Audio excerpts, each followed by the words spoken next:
আমাদের দেশের অনেকে কিন্তু খাবারের পর বিভিন্ন হোটেলে যে পানি দেয়া থাকে, সে পানিটা গ্রহণ করে থাকেন। সেটা নিয়ে আজকে একটু বলব। তো এই পানিটা অনেক ক্ষেত্রে কিন্তু নিরাপদ হয় না। দেখা যাচ্ছে সাপ্লাইয়ের পানি দেয় এবং তার মধ্যে বিভিন্ন ভাইরাস থাকতে পারে, ব্যাকটেরিয়া থাকতে পারে, প্রোটোজোয়া থাকতে পারে এবং তার ফলে ডায়রিয়া, আমাশা, টাইফয়েড, জন্ডিস বিভিন্ন রকম সমস্যা কিন্তু হতে পারে। তো যাক, বাইরের হোটেলে খেলে অবশ্যই পানি খাওয়ার ব্যাপারে খুব সাবধান থাকবেন। প্রয়োজনে পানিটা কিনে খাবেন। আর যদি আপনার সামনে দেখেন ফিল্টারে পানি দেয়া হচ্ছে, যদিও ফিল্টারে পানি আমাদের দেশে কিন্তু সব ফিল্টারের পানি নিরাপদ না। সুতরাং সেদিকেও চিন্তা রাখতে হবে।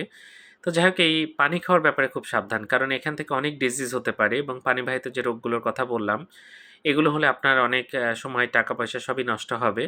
এইজন্য কিছু টাকা বাঁচানোর জন্য আপনি নরমাল পানি যেটা হোটেলে দেয়, সেটা না খাওয়ার চেষ্টা করবেন। আপনি চেষ্টা করবেন কিনে সে পানিটা খাওয়ার। একটু টাকা খরচ হোক, কিন্তু আপনি অনেক নিরাপদ থাকতে পারবেন এবং আপনার এই যে পানিবাহিত যে রোগগুলো আছে, সেসবের হাত থেকে বেঁচে থাকতে পারবেন।